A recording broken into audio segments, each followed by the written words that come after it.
पिछले 12 घंटे के अंदर ईरान, अमेरिका, इजराइल से जुड़े सारे अपडेट्स मैं आपको बताऊंगा कैसे जंग के हालात के बीच ओमान में ईरान के विदेश मंत्री क्या चर्चाएं कर रहे हैं, हॉर्मूज को लेकर क्या प्लानिंग हो रही है, साथ ही कतर किसी तरह से अमेरिका और ईरान के बीच बातचीत शुरू करवाने की कोशिश कर रहा है ताकि जंग टल जाए।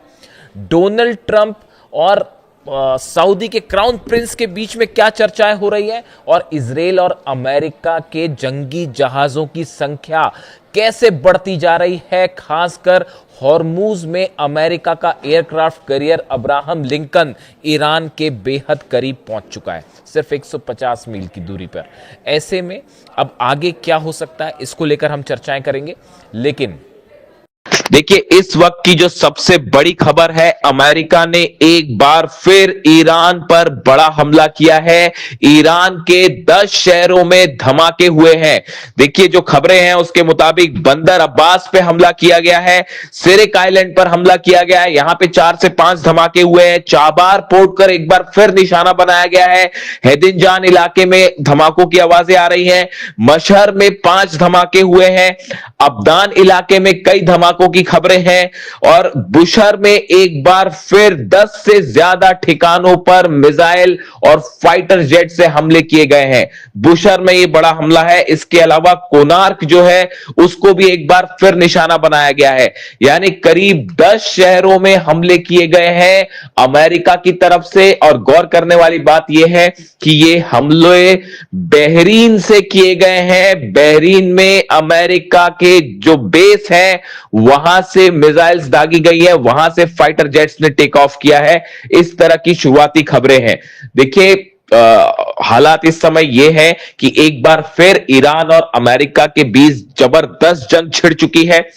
और जो खबरें थी उसके मुताबिक बीती रात हॉर्मूज में साइप्रस के एक जहाज को ईरान ने निशाना बनाया, IRGC ने निशाना बनाया। ईरान का कहना था कि ये साइप्रस का फ्लैग वाला जो जहाज था ये गलत तरीके से हॉर्मूज पार करने की कोशिश कर रहा था। जो रास्ता ईरान ने बताया है, IRGC ने बताया है, उसको बाईपास करते हुए एक बार फिर ओमान के करीब से ये जहाज ने हॉर्मूज को पार करने की कोशिश की, जिसकी मनाही कर रखी है ईरान ने। जिसका नतीजा ये हुआ कि IRGC ने इसके ऊपर मिसाइल अटैक किए और ये जहाज धू धू कर जलने लगा। इस पर कई क्रू भी मौजूद है जिनके रेस्क्यू का काम इस समय जारी है। तो देखिए, जैसे ही ये साइप्रस के जहाज पर हमले की खबरें आई उसके बाद अमेरिका ने एक बार फिर जो है ईरान को निशाना बनाया, ईरान पर हमले शुरू कर दिए। अब जो खबरें इस वक्त आ रही हैं उसके मुताबिक ईरान ने जबरदस्त पलटवार भी शुरू कर दिया है और बहरीन को निशाना साधते हुए कई मिसाइल्स लॉन्च कर दी गई हैं। ये लेटेस्ट खबरें आ रही हैं। ईरान ने पलटवार शुरू कर दिया है। देखिए, कल जिस तरह से ईरान के सुप्रीम लीडर मुस्तफा खामनेई का संदेश आया सामने, उसने पूरी दुनिया में सनसनी फैला दी। मुस्तफा खामनेई ने ऐलान कर दिया है कि अली खामनेई साहब की शहादत का बदला लिया जाएगा। ईरान में जिन लोगों को शहीद किया गया है उनके कत्ल का, उनके खून का बदला लिया जाएगा। सबकी नजरें इस बात पे थी कि मुस्तफा खामनेई की तरफ से क्या संदेश आएगा। देखिए, अली खामनेई साहब को सुपुर्द खाक करने के बाद जो है कल दुआओं का दौर पूरे ईरान में देखा गया। अगले कई दिनों तक जो है दुआओं का ये दौर चलता रहेगा। कई जगह सभाएं हुई। इसी बीच जो है मुस्तफा खामनेई साहब का बयान सामने आया जिसमें उन्होंने कई बड़ी बातें कही। देखिए, उन्होंने जो पहली बड़ी बात कही वो बड़ी बात ये थी कि अली खामनेई साहब ने जो रास्ता दिखाया है उसी रास्ते पर अब ईरान आगे बढ़ेगा। उन्होंने कहा कि इमाम हुसैन ने हमें जो रास्ता दिखाया उस रास्ते पे हम आगे बढ़ेंगे। यानी उन्होंने इमाम हुसैन का भी जिक्र किया। और तीसरी बड़ी बात उन्होंने ये कही कि अली खामनेई साहब की शहादत का बदला ईरान मांग रहा है और मेरी कौम इस बदले को पूरा करेगी चाहे जो करना पड़े। देखिए ये बहुत बड़ा संदेश था, जिसके बाद पूरी दुनिया में जो है वो ये खबरें छा गई कि मुस्तफा खामेनी की तरफ से ये ऐलान हो गया है कि हम हत्यारों से बदला लेंगे। उन्होंने नाम नहीं लिया, लेकिन सीधा इशारा डोनाल्ड ट्रंप की तरफ था। डोनाल्ड ट्रंप जिस तरह से बार बार ये कह रहे हैं कि मेरे पे हमला हो सकता है और अगर मुझे कुछ हुआ तो मिसाइल दाग दी जाएंगी, इस तरह के बयान कल डोनाल्ड ट्रंप की तरफ से सामने आए। कई एक्सपर्ट्स का यह मानना है कि डोनाल्ड ट्रंप को अब हमले का खौफ सता रहा है, डोनाल्ड ट्रंप को हमले का डर लग रहा है। जिस तरह से करोड़ों लोग ईरान में सामने आए और उन्होंने मांग की अली खामेनी साहब के जनाजे के दौरान कि हत्यारों से बदला लिया जाए, उसके बाद अब मुस्तफा खामेनी का यह संदेश इस बात को बता रहा है कि किसी भी तरह की बातचीत, समझौता, उन चीजों से बात अब एक बार फिर बहुत आगे निकल चुकी है। और अब जो हमले हुए हैं 10 शहरों में, ये तीसरी बार हमला है एक हफ्ते के अंदर। देखिए खबरें ये भी सामने आई, हमने आपको पहले ही बताया था कि बुशर में जो पिछले हमले हुए, उन हमलों में इजराइल का हाथ था। ये बात अब खुलकर सामने आ गई है कि इजराइल की तरफ से बुशर में हमले किए गए, ऐसा कहना है ईरान का। लेकिन आज जो हमले हुए हैं, इन हमलों में अमेरिका के फाइटर जेट शामिल थे। अमेरिका का एयरक्राफ्ट कैरियर अब्राहम लिंकन जो है वो ईरान के करीब मौजूद है, ओमान की खाड़ी में है। करीब 19 डिस्ट्रॉयर्स ऐसे हैं, 19 जंगी जहाज ऐसे हैं अमेरिका के जो ओमान की खाड़ी के आसपास मौजूद हैं। इसी के साथ ही बड़ी संख्या में F-35 जेट्स का, F-16 जेट्स का मूवमेंट देखने को मिल रहा है। यानी ईरान को घेरने की तैयारी शुरू हो गई है बड़े स्तर पर। और यह भी बताया जा रहा है कि अमेरिका की कोशिश है कि इस बार अगर ईरान के खिलाफ बड़ा एक्शन होता है, जंग होती है, तो नेटो देशों को भी इसमें शामिल किया जाए। ये अपने आप में एक बड़ा डेवलपमेंट है। अमेरिका की कोशिश है कि नेटो को भी, जितने देश हैं उनको भी अमेरिका के खिलाफ जंग में शामिल किया जाए। एक अहम खबर से मैं आगे बढ़ना चाहूंगा।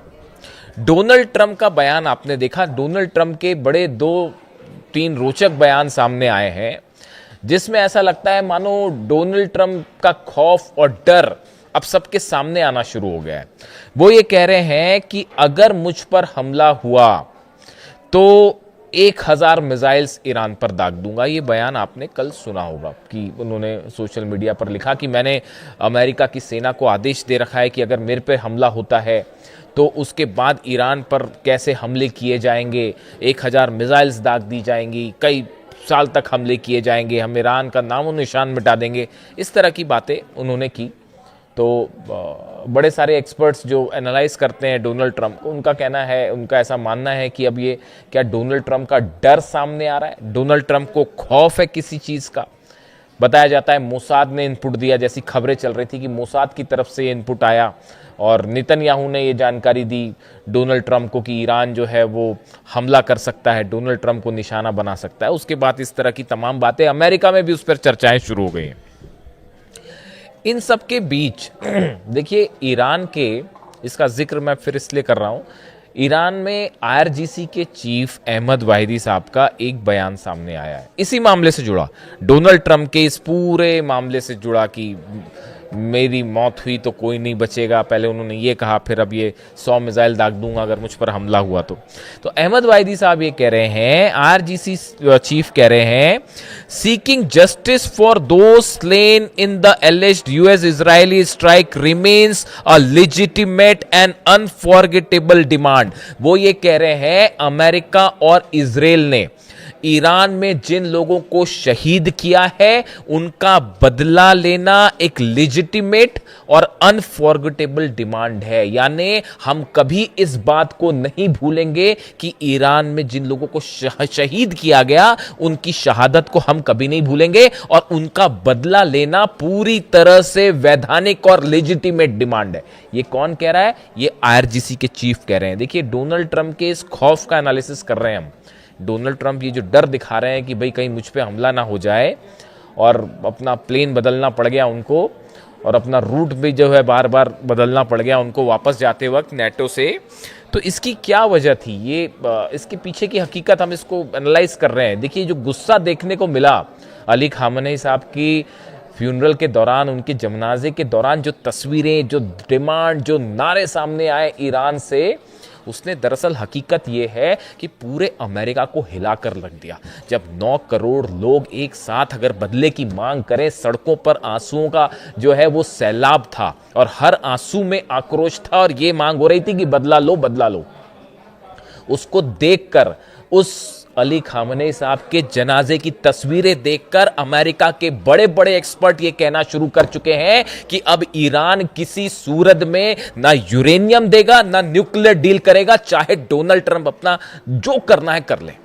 ये बात तय हो चुकी है। अली खामनेई साहब के जनाजे की तस्वीरें देखने के बाद, उसका गुस्सा देखने के बाद, ये तस्वीरें इन्होंने America, pentagon, CIA, Mossad, Israel सबको हिला कर रख दिया है और पूरी दुनिया इस बात को समझ चुकी है अब कि ईरान को न झुकाया जा सकता, न डराया जा सकता। और ईरान तो अब मूड में ही नहीं है इस बात को लेकर कि यूरेनियम को लेकर कोई डील की जाए और न्यूक्लियर निगोशिएशंस किए जाएं या फिर किसी तरह का कोई समझौता हो। भूल जाइए उस बात को। वो उस आक्रोश में बह गया, ये जो MOU था वो बह गया, वो अंडरस्टैंडिंग्स जो वाली बातें थी वो सब खत्म हो गई उन आंसुओं के सैलाब में जो अली खामनेई साहब के जनाजे में देखने को मिली। तो अब देखिए ये अहमद वाहिदी साहब का बयान देखिए। पहली बात वो कह रहे हैं कि जो शहीद हुए हैं ईरान में उनका बदला लेना जो है वो एकदम लेजिटिमेट होगा और अनफॉरगेटेबल होगा, हम भूलेंगे नहीं। वो ये भी कह रहे हैं कि खामनेई साहब की शहादत ने पूरे ईरान को एकजुट कर लिया है। ये जो बयान है अहमद वाहिदी साहब के, ये बता रहे हैं कि अगला जंग में क्या होने वाला है और ये जो चर्चाएं चल रही हैं फिर से बैकडोर से किसी तरह से, हकीकत यह है साहब अमेरिका की अब हालत नहीं है ईरान से जंग करने की। ये आप दुनिया भर के एक्सपर्ट्स से बात करके देख लीजिए। जहां तक जो मेरी समझ कह रही है, अमेरिका अगर इस पोजीशन में जब भी होता है ना कि अपने दुश्मन को हमला करके खत्म कर दे, तो वो हमला करके खत्म कर देता है, पूछता नहीं है। उसको पता था कि सद्दाम मुकाबला नहीं कर पाएंगे तो सद्दाम पे हमला कर दिया, स्ट्राइक, चाहे जो कारण बता दिया। ईरान पे ये संभव नहीं है। 2 दिन हमला करने के बाद डोनाल्ड ट्रंप क्यों रुक गए? कर देते स्ट्राइक, इजराइल कर देता स्ट्राइक, आप क्यों रुक गए? इसलिए रुक गए ना कि वो आप 80 मार रहे थे, वो 85 मार रहा था मिसाइल्स। आपने 190 हमले किए, उसने 195 हमले कर दिए अलग अलग जगह पर। और अभी तो सिर्फ 3-4 ही देश जल रहे थे, बहरीन, कुवैत, जॉर्डन, और यही हमले हो रहे थे कतर में। सऊदी, UAE तक तो बात पहुंची नहीं थी, इजराइल तक तो बात पहुंची नहीं थी, और अब तो पता नहीं कहां कहां किस किस रेंज की मिसाइल से बात पहुंच जाए।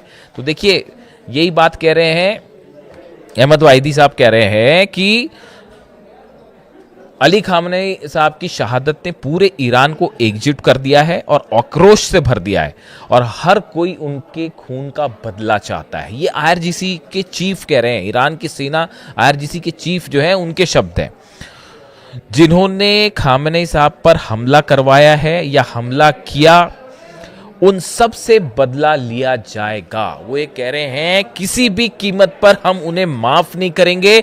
जो अली खामनेई साहब के असैसिनेशन में शामिल थे, उनकी शहादत की प्लानिंग में, उन पर हमला करने की प्लानिंग में शामिल थे, उनसे बदला लिया जाएगा। शायद यही वजह है, अहमद वाहिदी के होने का मतलब यह है, वो शख्स जिसकी वजह से अमेरिका और इजराइल की फोर्सेस आज घुटने पे है, वो शख्स जिसकी वजह से डील में आज ईरान का अपर हैंड है, वो शख्स जिसकी वजह से हॉर्मुज में लाख कोशिश करने के बाद आप देख लीजिए 4 महीने से क्या कर पाई अमेरिका की नेवी, बताइए मुझे। मेरे को इस तरह के कई बार कमेंट्स आते हैं, मेरे ऊपर आरोप लगते हैं कि भाई आप जो है वो फेवर कर रहे हो ईरान का, या आप इस तरह की कई बार मेरे पे कुछ दर्शकों के कमेंट होते हैं। आप बता दीजिए दुनिया की सबसे बड़ी नेवी फोर्स हॉर्मुज में क्या कर पाई, बताइए। एक अकेला देश है ईरान, सब अगेंस्ट, पूरे अरब देश अगेंस्ट खड़े हैं, इजराइल अगेंस्ट खड़ा है, अमेरिका जो है वो इतनी बड़ी फोर्स लेके, आप 2-2 एयरक्राफ्ट कैरियर लेके आए, एक जल के चला गया ना साहब वापस। क्या कर पाए आप? हॉर्मुज में क्या बिगाड़ पाए ईरान का, बताइए। आज भी ये हालात है कि जब ईरान का मन होता है वो जहाजों को ठोकता है। देखे ना कैसे दुबई का UAE का जहाज ठोका और कैसे सऊदी का जहाज ठोका। तो आप ये बताइए कि क्या कर पाए आप हॉर्मुज में? अरे आप हॉर्मुज में कुछ नहीं कर पाए, तेहरान में अंदर घुस के ईरान पे क्या बम्बार्डमेंट करोगे? बच्चा भी जानता है साहब, जो डिफेंस एक्सपर्ट होता है ना, बच्चा भी जानता है कि एयर स्ट्राइक्स करके किसी को आप नहीं हरा सकते। छोटे छोटे बच्चे भी डिफेंस के जो पढ़ाई करते हैं वो भी इस बात को समझते हैं एयर स्ट्राइक से कुछ नहीं, आपको बूट्स ऑन द ग्राउंड रखना पड़ेगा, आपको जमीन में घुस के अंदर ईरान पर स्ट्राइक करनी पड़ेगी, जिसके लिए डोनाल्ड ट्रंप तैयार नहीं है।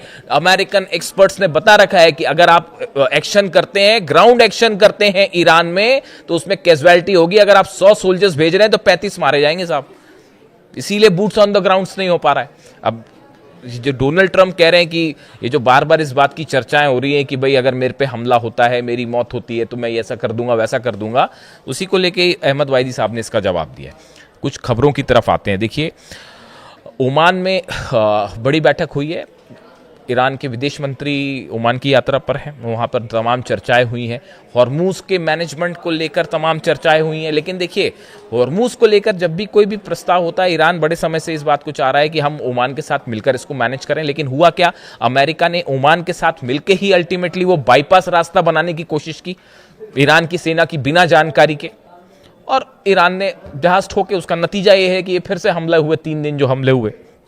ऐसे में ओमान के साथ कोई बातचीत, इन सब बातचीत का बहुत ज़्यादा मायने नहीं है। ये देखिए ऐसे हैं, ये एक सिचुएशनल स्थिति होती है और उसको वो कैसे आगे डेवलप होगी उस पर नतीजा होगा। कतर की तरफ से लगातार कोशिश हो रही है कि किसी तरह से जो है बैक ऑन द ट्रैक हो डिप्लोमेसी, और ईरान और अमेरिका के बीच जंग ना हो।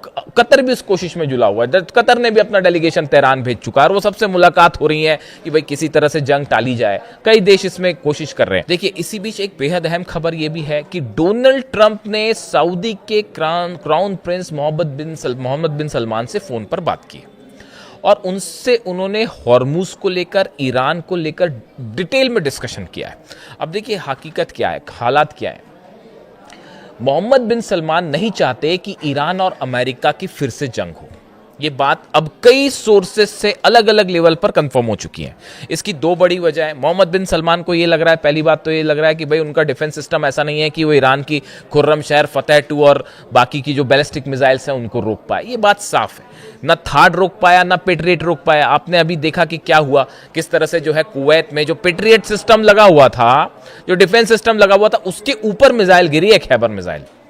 तो वो कैसे सऊदी कैसे उसको रोक पाएगा। तो पहली बात तो सऊदी इस बात को जान रहा है कि भाई ईरान से उलझने का कोई मतलब नहीं है। वो 40 दिन की जंग में सब साफ हो चुका है कौन किस पर भारी, पहली बात। दूसरी बात, सऊदी को ये लग रहा है कि भाई जो मोहम्मद बिन सलमान का जो बड़ा इकोनॉमिक एजेंडा है 2030 को लेकर, हालांकि वो ऑलरेडी डिले हो चुका है, पोस्टपोन हो चुका है, इतना बड़ा नुकसान हो गया है मिडिल ईस्ट में। तो उनको लगता है कि अगर जंग होती है तो उससे भी बड़ा नुकसान हो जाएगा, ऑयल रुक जाएगा, इन्वेस्टमेंट रुक जाएगा। तो वो जो इकोनॉमिक प्लान लेके चल रहे हैं सऊदी का, वो तेल लेने चला जाएगा। तो ऐसे में वो डोनाल्ड ट्रंप के साथ देने को राजी नहीं है। इसी वजह से डोनाल्ड ट्रंप हॉर्मूज में जो दूसरा एक्शन लेना चाह रहे थे वो रोकना पड़ गया, वरना अगर सऊदी मदद करता तो शायद मिलिट्री एक्शन हो गया होता। सऊदी जो है उसके लिए तैयार नहीं है। अब देखिए इसका तोड़ क्या निकाला गया। ये जो आजकल तुर्की और डोनाल्ड ट्रंप में जो खूब दोस्ती चल रही है, जिसकी चर्चाएं हैं तमाम की, यहां तक कि कांग्रेस की मंजूरी नहीं है फिर भी F-35 देने को तैयार है एर्दोगान को और तुर्की को। और तुर्की अब बात क्या कह रहा है कि भाई देखिए ये डील इसलिए नहीं हो सकती, पिछली बार नहीं हुई थी, आपको पता ही होगा, हिस्ट्री सब जगह है ही। S-400 सिस्टम रूस से खरीद रखा है तुर्की ने। तो अमेरिका कांग्रेस का ये रूल है कि भाई जो उसने S-400 सिस्टम जिस देश ने खरीद रखा है रूस से, हम उसको F-35 नहीं देंगे, ये शर्त होती है। इसीलिए तुर्की को अभी तक F-35 नहीं मिला, क्योंकि वो जो है उन्होंने S-400 रूस से ले रखा है। तो अब एक नई सिचुएशन खड़ी हो गई है। तुर्की ने अपील की है पुतिन से और रशिया से, वो ये चाहते हैं कि हम अपना S-400 जो है वो UAE को बेच दें। UAE एक अलग परेशान देश, उनको ये लग रहा है कि भाई किसी तरह से जो है हमको डिफेंस सिस्टम मिल जाए, वरना जो है उनकी सबसे बड़ी चिंता यह है UAE की कि फिर से जब दुबई और अबू धाबी पर मिसाइल्स गिरेंगी तो उसे कैसे रोका जाए, वो अलग परेशानी है। इसलिए वो तमाम जगह जो है वो डील करते फिर रहे हैं कि भाई कहीं जो है वो ईरान की मिसाइलों से रक्षा करने के लिए हमें डिफेंस सिस्टम मिल जाए, वो उस कोशिश में लगे हैं। तो अब ये एक नई चर्चा शुरू हो गई कि क्या तुर्की अपना S-400 जो है वो UAE को देने जा रहा है। ऐसी सूरत में S-400 की जो टेक्नोलॉजी है, इसको लेकर रूस हमेशा से सतर्क रहता है कि ये टेक्नोलॉजी जो है S-400 की, ये किसी नेटो कंट्री के हाथ में ना जाए, यानी खासतौर पर अमेरिका के पास ना जाए। हालांकि ये कहा नहीं जा सकता कि चली गई है या नहीं गई है, लेकिन फिर भी तो ऐसे हालात में अब देखिए कोशिश ये जो तुर्की को पास लाने की कोशिश है डोनाल्ड ट्रंप की, ये सऊदी का काट है असल में। देखिए डोनाल्ड ट्रंप इस बात को समझ चुके हैं कि मोहम्मद बिन सलमान या फिर सऊदी अरब जो है या अरब देश अब उस तरह से अमेरिका के साथ नहीं खड़े हो पाएंगे जैसे पहले खड़े थे। पैसा देना एक अलग बात होती है साहब, जंग करना एक अलग बात होती है, तो वो नहीं होंगे। इसीलिए इस पूरे क्षेत्र में एक नए मजबूत सहयोगी के रूप में एर्दोगान को देख रहे हैं और तुर्की को देख रहे हैं। ये सऊदी का प्रभाव कम करने की कोशिश है, लेकिन समस्या ये है कि जब ईरान से जंग की बात होगी तो सऊदी का रोल हमेशा अहम होगा और मोहम्मद बिन सलमान उसके लिए राजी नहीं है। तो अब ट्रंप ने फिर बात की है कि हॉर्मुज को लेकर क्या किया जाए। इस तरह की जो खबरें सामने आई कि अमेरिका का ये कहना है कि हम बात तभी करेंगे जब ईरान इस बात की गारंटी देगी हॉर्मुज पूरी तरह से खुला रहेगा। अरे माय डियर फ्रेंड, वो तो पहले ही खुला हुआ था। ईरान ने कब बंद किया था हॉर्मुज? वो तो पहले से खुला हुआ था अपनी ब्लॉकेड्स और 17 वॉरशिप लेकर, तो आप वहां पर पहुंचे थे। मतलब इसीलिए देखिए कहा जाता है, मैं कई बार कहता हूं अमेरिका में, मैं सुनता कई लोगों को तो ये कहते हैं कि भाई how not to do a foreign policy, ये उसका परफेक्ट एग्जांपल है। डोनाल्ड ट्रंप ने और अमेरिका ने वो एग्जांपल पेश किया है कि विदेश नीति कैसे ना की जाए, how not to do a foreign policy, this is the perfect example. वो पहले से हॉर्मुज खुला था, उसको बंद करवा दिया, अब हाथ पैर जोड़ रहे हैं कि साहब इसको खोल दो, इसको खोल दो, इसको खोल दो, क्योंकि रूस का ऑयल जल रहा है, उस पर नजर रखिए आप। वो अलग से मैं बात करूंगा। रूस, चीन और ईरान की तीनों के ईरान के एटमी प्रोग्राम को लेकर बड़े डेवलपमेंट है रशिया चाइना के बीच में। तो सिर्फ डोनाल्ड ट्रंप अपनी प्लानिंग नहीं कर रहे, रूस चीन भी बड़ी मजबूत प्लानिंग में है, उस पर अलग बात करेंगे। तो अभी हालात ये है कि सलमान से बात की है, मोहम्मद बिन सलमान से जो है ट्रंप ने बात की है। हॉर्मुज को लेकर भी अमेरिका कुछ नहीं कर पा रहा। बिना ईरान की परमिशन के हॉर्मुज नहीं खुल सकता, जंग का कोई नतीजा होगा नहीं। ऐसे सूरत में हॉर्मुज फिर से बंद होना तय है। रूस का ऑयल ऑलरेडी जल रहा है, 112 से 13 ऑयल रिफाइनरीज और ऑयल ठिकानों पर हमले हो चुके हैं, तेल की कमी है। ऐसे में अगर ईरान पूरी तरह से हॉर्मुज बंद कर दे, हो गया काम। तो फिर अब उसके लिए भी डोनाल्ड ट्रंप तैयार नहीं है, इसीलिए हमले रोके गए ईरान पर। 3 दिन ये हमले जो चले और रोके गए। और देखिए एक बात और, ये बात भी अब साफ हो चुकी है, जो तीसरा मैं आपको कह रहा था पिछले वीडियो में, मैंने आपको बताया था जिसमें मैंने रेडिएशन वाली बात की थी कि जो तीसरे हमले हुए, तीसरे दिन जो हमले हुए, सेंटकॉम ने कह दिया साहब हमले नहीं किए, अमेरिका ने कह दिया हमले नहीं किए। तो हुए कैसे हमले? यही शक मैं जता रहा था बार बार आपको कि इजराइल के फाइटर जेट्स भी इसमें शामिल थे। जो हमले अमेरिका की तरफ से हो रहे थे, इजराइल का उसमें नाम नहीं था, लेकिन इजराइल के फाइटर जेट्स उसमें शामिल थे। और तीसरे दिन शायद ये बात हुई कि कोऑर्डिनेशन की कुछ कमी हुई और इजराइल ने अपने हमले जारी रख दिए और वो 3 जगह धमाके हो गए और ये बात साफ हो गई। इसलिए ईरान ने ये कहा है, अब ईरान ने साफ ऐलान कर दिया है कि अब हमला कोई भी करे हम पे, चाहे अमेरिका हमला करे, चाहे कोई अरब देश हमला करे, नतीजा ये होगा कि साहब इजराइल पर तो हम हमला जरूर करेंगे। ये ईरान का ऐलान हो गया है कि अब हमला हम पे कोई भी करेगा, चाहे डोनाल्ड ट्रंप करवाए, चाहे सऊदी करवाए, चाहे यूएई करवाए या कोई अरब देश करवाए, अगर ईरान पर हमला होता है, स्ट्राइक होती है, तो our first target will be Israel. हम इजराइल पर हमला जरूर करेंगे। तो वो जो एक कॉन्स्पिरेसी थी वो सामने आ गई है। और बुशर पर जो आखिरी दिन हमले हुए हैं, बुशर के कोर प्लांट से बड़े कुछ मीटर की दूरी पर ही मिसाइल्स गिरी हैं। इसने इजराइल इस एक्शन ने रूस को खास तौर पर अलर्ट कर दिया है। बताया जा रहा है कि पुतिन ने खुद बात की है ईरान के बड़े अधिकारियों के साथ कि अगर बुशर के प्लांट से रेडिएशन हो गया तो उसका क्या होगा और उसे कैसे रोका जाए, इसको लेकर चर्चाएं शुरू हो गई हैं। यानी माना जा रहा है कि बुशर प्लांट निशाने पे है। देखिए नतांज, फोर्दो, इस्फहान से अब रेडिएशन नहीं होगा, वहां तो जो कुछ है मलबे के नीचे साहब, अब उस पर कुछ नहीं होगा हमला, वहां से रेडिएशन नहीं होगा। रेडिएशन होगा इस बुशर के प्लांट से, जहां पर 2 न्यूक्लियर रिएक्टर्स इस समय काम कर रहे हैं और सेंट्रीफ्यूजेस लगे हैं। मिसाइल अगर उस दिन गिर गई होती उस बुशर के ऊपर, प्लांट के ऊपर, तबाही मच गई होती, तबाही। इसको लेकर रूस की तरफ से बड़े अलर्ट हैं, प्लान तैयार हैं। तो इन हालात में दोनों तरफ से बड़ी जंग की तैयारी है। ईरान की तरफ से बताया जा रहा है जो धमकी आई कि 1000 मिसाइल दाग देंगे, उसके बाद ऐसी भी खबरें हैं ईरान से कि ईरान ने अपनी 1000 मिसाइल्स रेडी कर ली हैं। यानी अमेरिका की 1000 मिसाइल वर्सेस ईरान की 1000 मिसाइल्स। इससे जुड़ा जो भी अपडेट होगा आप तक पहुंचाऊंगा। वीडियो कैसा लगा जरूर बताइए। Thank you so much.